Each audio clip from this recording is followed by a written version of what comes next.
दूरियों में सुकून मिलने लगे तो खोने का डर मर जाता है। दुख के हवाले अपना आप न करो, ये गुजर जाने के लिए आता है, इसे गुजर जाने दो। जिंदगी में कामयाबी के लिए जरूरी है कि आप टूटे हुए दिलों को जोड़ना जानते हों। इज्जत नफ्स की बेहतरीन शक्ल वो खामोशी है जो आप ऐसे वक्त में इख्तियार करते हैं जब लोग आपसे धमाका खेज कलाम की उम्मीद कर रहे होते हैं। जो औरत किसी अच्छे और खूबसूरत मर्द से भी डरने लगे तो समझ जाएं कि उसे किसी ने निहायत ही सलीके से तोड़ा है।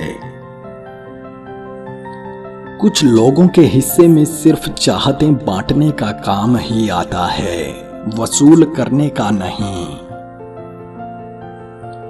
हमारे मुआशरे की एक तल्ख हकीकत ये भी है कि औरत को कमजोर साबित करने के लिए मर्द ताकत की दवाइयां खाता है।